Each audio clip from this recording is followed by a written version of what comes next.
สบายดีพี่น้องสบายดียามเช้าตอนนี้เฮาอยู่ไสเนาะตอนนี้สบายดีสามอนสบายดีอยู่สวรรค์อยู่สวรรค์บ่มายังมาเรียนชนเผ่ามีชนเผ่าเนาะ ตอนนี้คือมหาพกลานนี่คือโรงเรียนของพกลานโรงเรียนสามัญกินนอนชนเผ่าแขวงสวรรณเขตตอนนี้ก็คือบอกจันมาหายังบ่เห็นมา มาหาจุฬา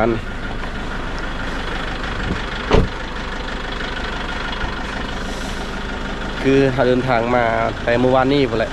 จะบ่เห็นกับบได้เก็บภาพถ่ายเมื่อนี้คอยถ่ายคอยเก็บภาพให้พี่น้องได้เบิ่งมหาลานมีจันมามีอุ่นใจแล้วก็มีสัน3 คนมาหอดแล้วกำลังลงมามันมาหอดกินหอดตอนสมัยเฮียนบ่เฮียนก็เฮียนอยู่นี่แหละจบอยู่นี่แต่บ่ได้จบชนเผ่าจบอันมหาลัย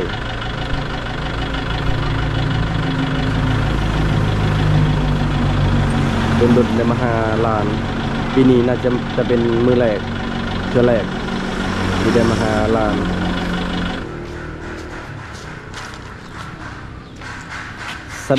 สบายดีอุ่นใจไปดีจันมาไปได้มาเอายังเอาเงินจะได้เท่าไร300,000เบิดแล้วบ่เงินนะปีนี้เบิดเท่าไรแล้ว2 ล้านแล้วจากเดือนแล้ว3 เดือน2 ล้านต่อเดือนหนึ่งตก8-9 แสนอุ่นได้เบิดเท่าไรแล้ว2 ล้านคือกันโอ้ แต่ละคนคนละ2 ล้านอุ่นมอได้แล้วม2จันมาดิม3บาดิซันเบิดเท่าไรแล้ว1,800,000น้อยกว่าหมู่เนาะยังบ่เดือนนี้ระเบิดแล้วยังเดียวแสนเลยยังแต่100,000จันมาดิยังเท่าไรติดหนี้หมู่อีกบ่บ่ได้ติดไผแต่ว่า2 ล้านเบิดเลยคันสมมุติว่าอ้าวบ่ได้เอามาให้เด้บ่ได้กินเนาะคือเบิดหลายไปซื้อหยังไงซื้อกินอันโรงเรียนเพิ่นเลี้ยงข้าวเลี้ยงน้ำแบบใดเลี้ยงตอนเช้าบ่ตอนเช้ากินข้าวจีเพิ่นเลี้ยงแต่ตอนเที่ยงตอนแรงเลี้ยงข้าวง่ายกับข้าวแรงสั้นมอได้แล้วม2สาวม2แล้วก็สาวม3เมื่อได้เมื่อบานเดือน1พุ่นเอาอันดองอ้าวเดี๋ยวบ่ได้เมื่อบ่เดือน12นี่วันที่26วันศุกร์บ่ได้เมื่อติเอาบ่ได้เมื่อก็บ่ได้เมื่อวันแล้วบัดนี้อุ่นได้บ่ได้เมื่อบ่ดอกตอนนั้นมานำบ่เฮียงนั่นแหละมานำกันนั่นมาส่งเพิ่นฮอดดงเห็นแล้วเพิ่นก็ดุนเสื้อไว้อยู่ในรถตอนไป5,000พานั่นเอาเงินให้แน่สิเอาเท่าไรบัดนี้อยากได้เท่าไร300,000อุ่นจะได้เท่าไร300,000คือกันสั้นเด้สั้นให้200,000เพราะว่าสั้นนั้นยัง100,000เนาะอุ่นยิงเหลือเท่าไร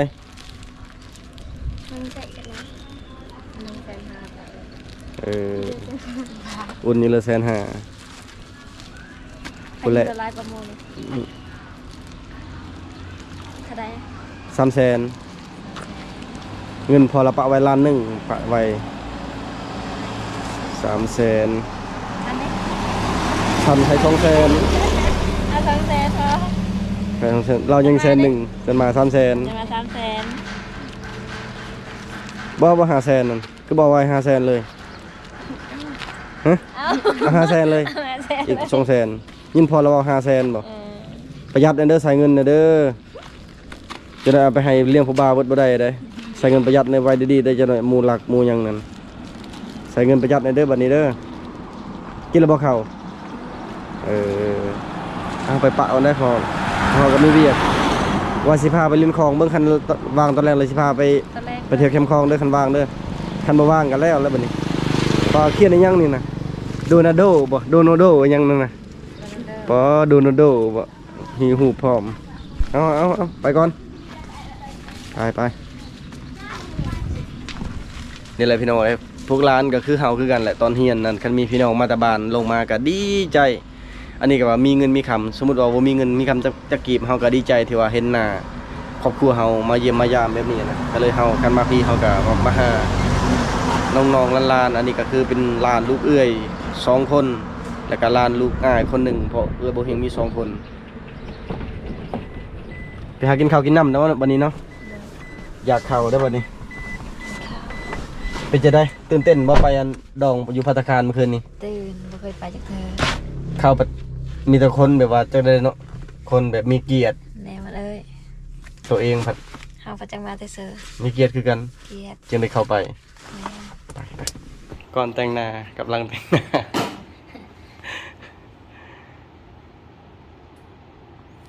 ที่ได้เป็นคนงามกับเบอร์นี้แหละหลังจากถ่ายรูปแล้วก็ไปก้นมันวันนี้แค่นี้เด็กแต่งหน้าก่อนที่จะถ่ายรูปเด็กๆนั่นก้นมันเอามันนั่นได้ตัดหญ้านะว่าที่เจ้าสาว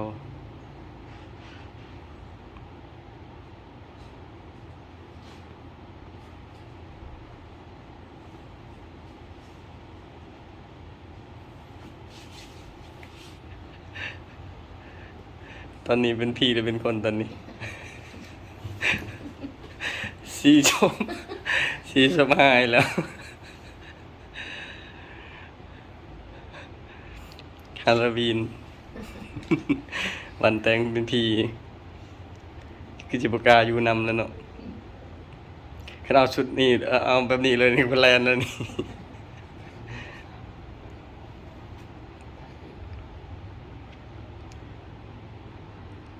เปิดหานปกติทุกแต่วันจันทร์5 วันอาทิตย์บ่โอ้แต่ว่าส่วนมากมันที่จะพักไว้นอกจากมีลูกค้าหนักแบบเลยโอ้เอามาขับไปเรือนเด้มันถีบแบบได้ขับไปอยู่เรือน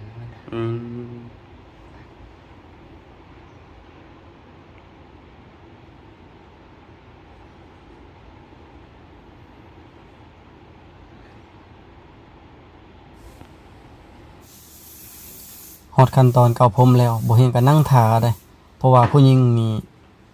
ค่อนข้างที่จะใช้เวลาเฮ็ดงามก็คือเวลาแต่งหน้าเกาผมตอนนี้ก็คือฮอดขั้นตอนใกล้ฮอดขั้นตอนสุดท้ายแล้วเป็นขั้นตอนเกาผมแต่เป็นตาอยู่หัวนิดนึงก็คือแบบผู้หญิงเนี่ยนะบ่มีลิปสติกติดศพนี่เป็นตาอยู่หัวนะพี่น้องเอ้ยมันบ่งามจักได้บ่ฮู้นะทั้งท่าและทั้งอยู่หัวนำบ่เฮียงกะจนได้นั่งได้นอนได้ยังทาเล่านะเพื่อสิแล้วนะป้อพี่น้องโคตรใช้เวลาตอนนี้ก็คือลงสีศพแล้วมันก็สิงามแบบนึงอีกแล้วจะเห็นว่าซาวมอนเรางามแบบใดก็ถ้าเบิ่งบัดภาพออกมาพอแล้วพี่น้องเอ้ยเพราะว่าพวกเฮาก็นัดกันว่าจะอยากใช้ทั้งเบิดประมาณ3ชุดประมาณนี้นะทาสีศพทายังบ่แล้วได้พี่น้องเอ้ยต้องไปเข้าหั่นเฮ็ดเล็บอีกบัดนี้บ่เฮียงกับเฝ้าเฮ็ดเล็บนี่ก็ประมาณ1 ชั่วโมงปลายเพราะว่าเล็บก็ต้องให้มันยาวเพราะว่ามันจะงามนะคือแบบบ่เฮียงก็เอาใจทุกอย่างนั่นแหละนางอยากได้แบบใดบ่เฮียงก็จัดให้ตามนั้นนะพาเพิ่นไปเลาะสวรรค์แบบโคตรใช้เวลาเลยไปหันไปนี่นะจนอดข้าวอดน้ำและตอนนี้ก็คือฮอดขั้นตอนเข้าสตูดิโอแล้วพี่น้อยบ่เฮียงก็ประมาณนี้แหละพี่น้อยไปจะได้รอบ่คือบ่เป็นนั่นเจ้าบ่าวหรือว่าบ่คือจังได๋ก็ช่วยคอมเมนต์ให้บ่เฮียงเด้อบ่เฮียงก็ครั้งแรกที่ได้ชุดแบบนี้ใช้ชุดแบบนี้นะมันก็ค่อนข้างจะหนักแน่นะทั้งดีใจทั้งอีหยังแบบว่ามันอันนี้คือเป็นความไผ่พันที่บ่เฮียงเคยพันมาแต่น้อยว่าจักมีจักมือหนึ่งนะบ่เฮียงก็ต้องได้มีแบบ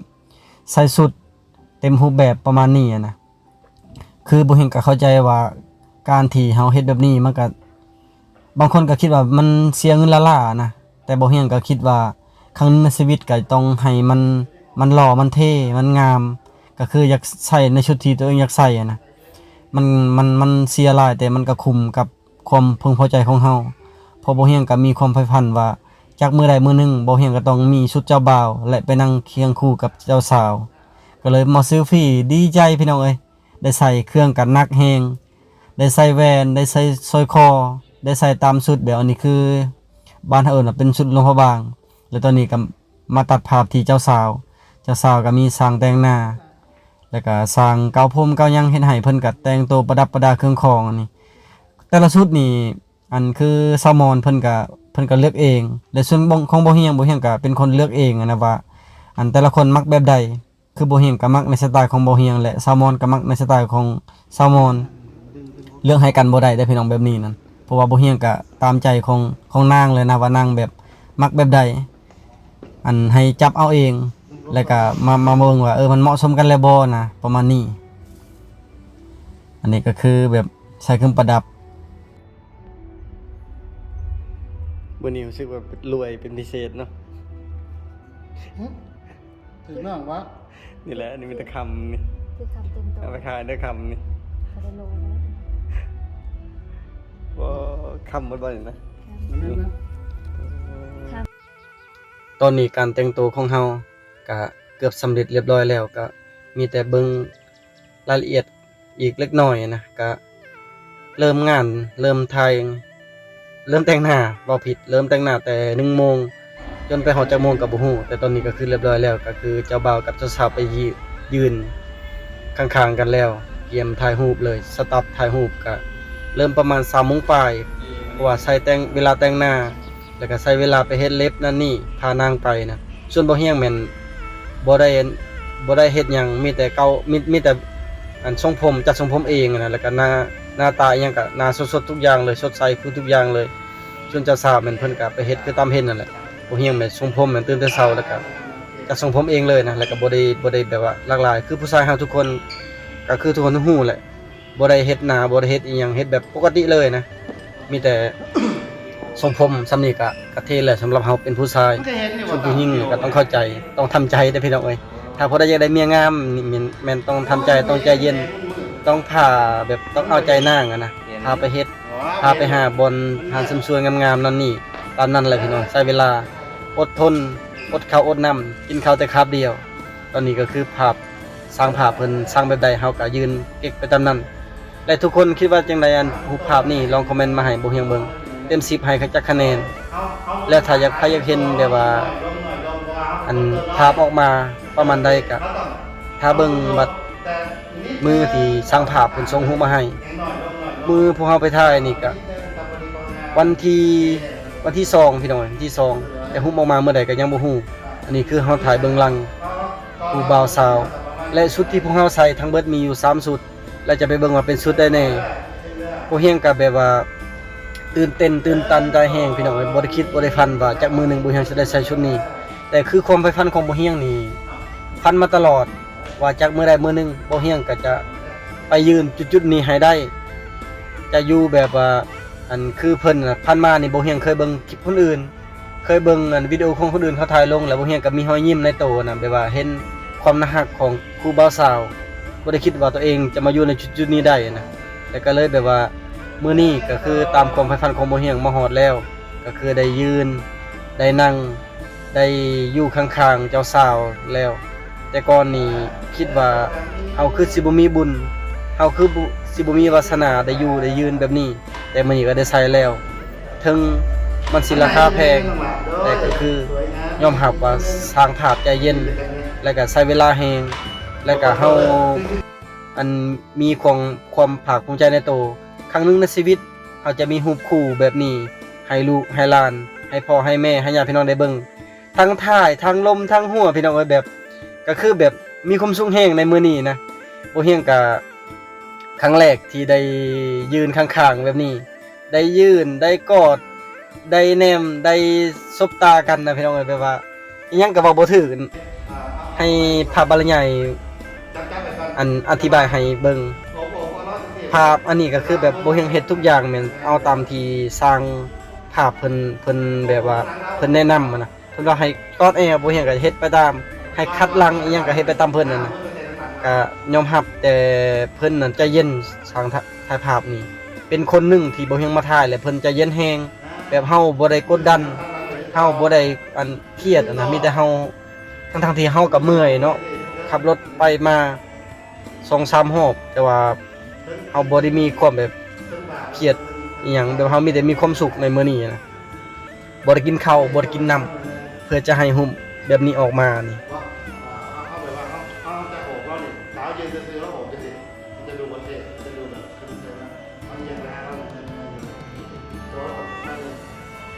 มุนตัวไปหาเราจะไปมุนตีนอ่ะมุนตีนเดินไปหาเราตอนนี้เป็นยังไงวะเป็นยังไงมุนเป็นยังไงโอเค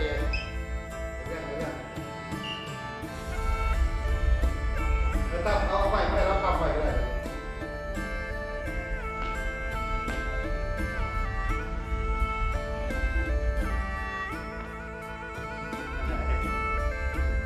โอเคเนี่ยสู้ๆ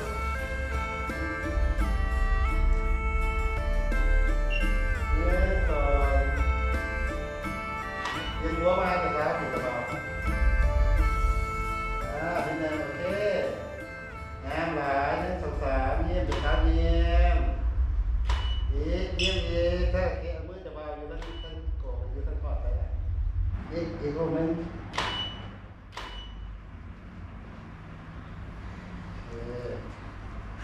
เราก็ยิ้ม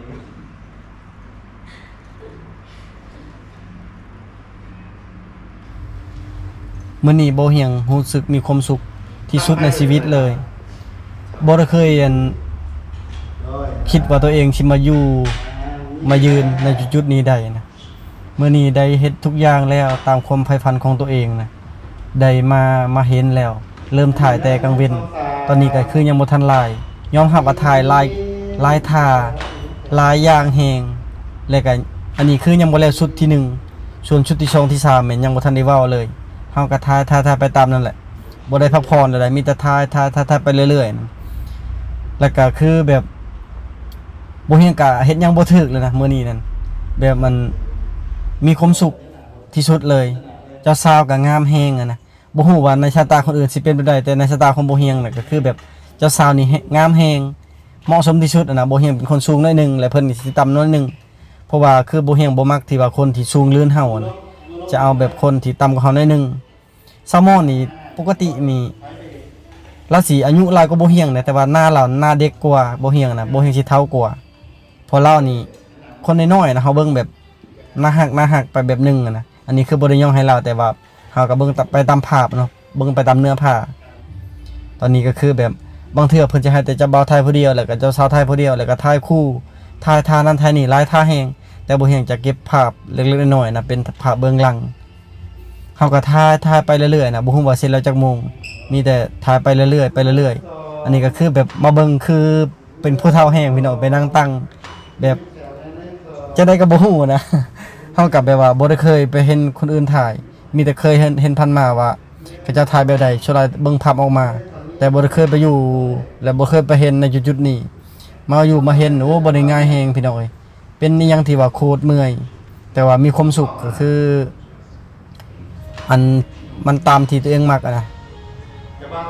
ทั้งถ่ายแบบท่ายืนท่านั่งท่ากอดท่าอีหยังแบบหลายๆอย่างเดี๋ยวผลงานออกมาประมาณมื้อใดเฮาก็ยังบ่ฮู้แต่ว่าคิดว่าไวๆนี่แหละ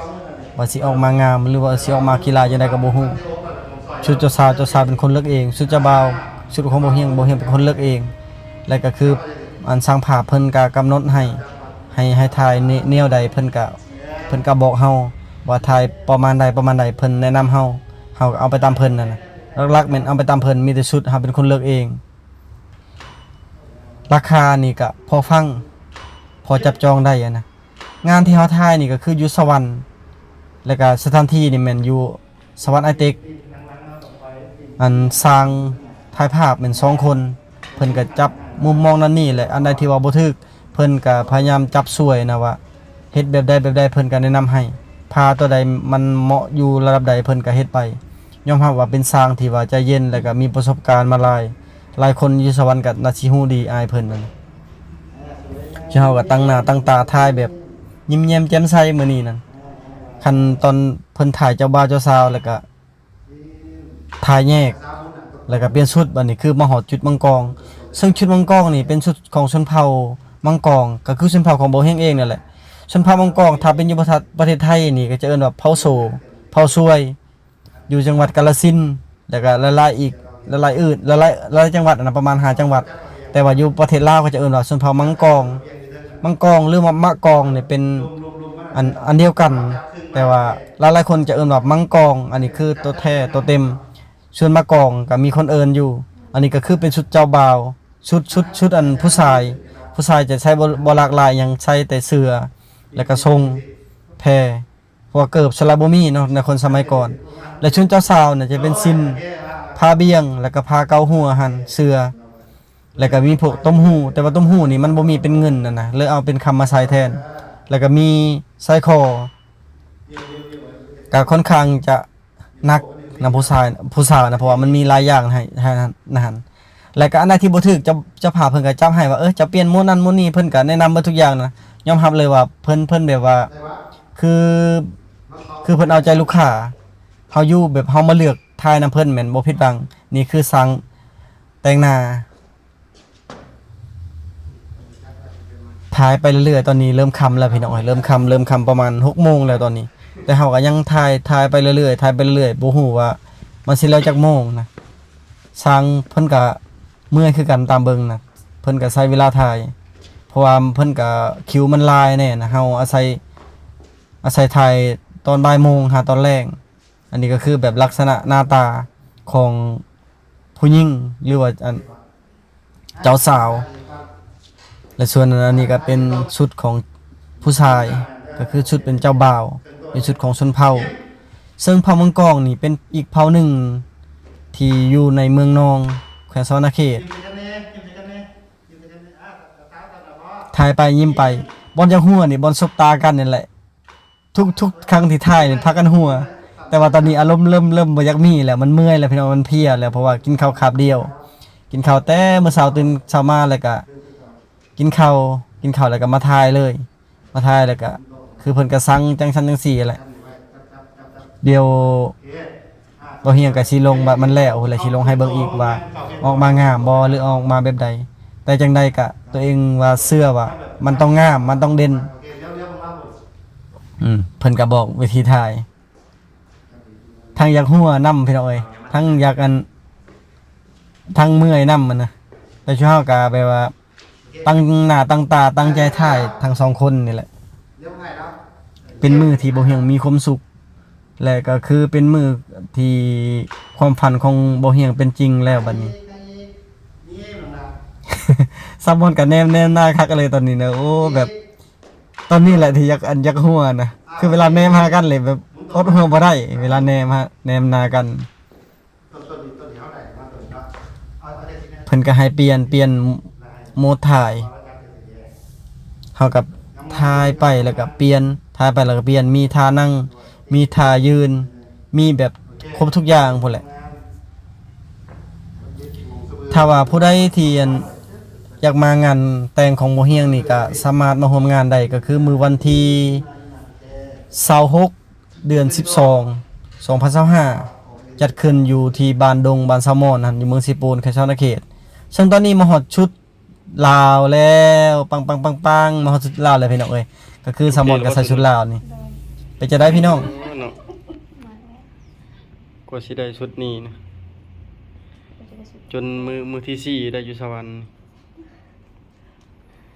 ตายบ่ก็เอาแล้วเมียงามต่อไปนี่ขั้นตอนการใส่ชุดลาวนี่ก็ประมาณนี้พี่น้องเอ้ยมีเอางามบ่ต้องใส่คือเก่าอีหยังก็บ่ฮู้นะมีสายคอสายแขนเกาผมแล้วก็มีต่างหูแต่ซามอนล่ะผัดบ่ได้เจาะหูนะมันก็เลยค่อนข้างจะยากแน่เพราะเอาสกอตติดเอามีแหวนมีอีหยังโอ้ถ้าเป็นคำแท้นี่แล้วก็เป็นของเฮานี่ซ้ำชีรวยพี่น้องเอ้ยอันนี้ก็คือไปเซาอีกเทื่อนึงแล้วก็ไปถ่ายมือที่2อันนี้นะคือหลังจากที่เฮาแต่งผมเฮาแต่งโตแต่งหยังเรียบร้อยแล้วเฮาก็สิไปถ่ายอยู่พระธาตุอิงหังเป็นพระธาตุที่อยู่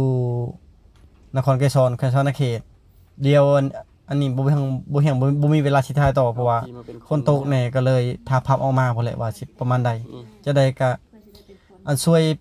เป็นกำลังใจให้พวกเฮาถ่ายไปนำแล้วให้กำลังใจไปนำยอกนำไปนำพี่น้องเอ้ยและก็ก่อนอื่นก็ขอบใจพ่อแม่พี่น้องเบิดทุกคนที่เป็นกำลังใจให้พวกเฮาทั้งสองคนมาฮอดในจุดๆนี้ได้ถ้าผู้ใด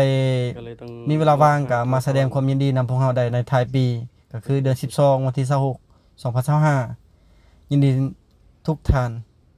ผู้ใดอยากมาก็ติดต่อมาทาง Facebook เฮียงสาลีวงศ์ถ่ายในเด้อคำนะเด้อ